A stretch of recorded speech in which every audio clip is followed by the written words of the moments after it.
Welcome to this deep dive. Today we're tackling algophobia, Right. which is basically a really, really intense fear of pain. hmm Our goal here is to kind of understand what makes it tick, what is it really, where might it come from, and how do professionals actually look at it based on the info we've got. Exactly. And it's important to stress, algophobia isn't just like disliking pain or wincing at a shot. Right, we all do that. Yeah, this is defined as an abnormal and persistent fear. It's often way out of proportion to any actual danger. Okay. The name itself kind of gives it away. It's from Greek, algos, meaning pain, and phobos, meaning fear. So literally fear of pain, a very deep-seated thing. Okay, pain fear. hmm Got it.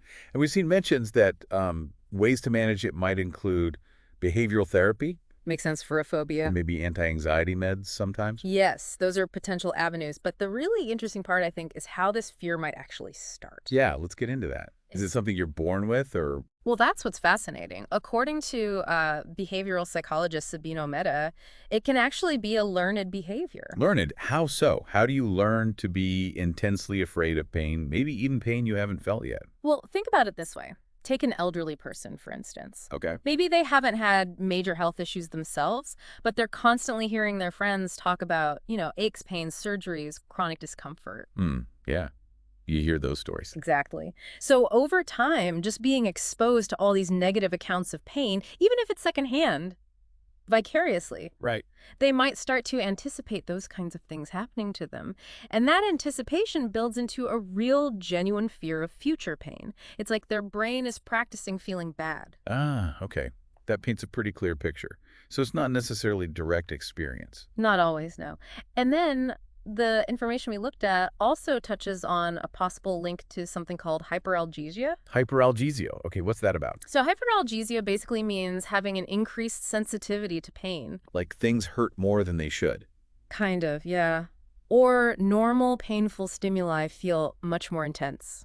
The idea is some people with algophobia might also experience this heightened physical sensitivity. Actually. And if pain genuinely feels worse to you physically, well, that could definitely fuel the psychological fear of experiencing it again, right? Yeah, that makes total sense. It becomes a sort of feedback loop.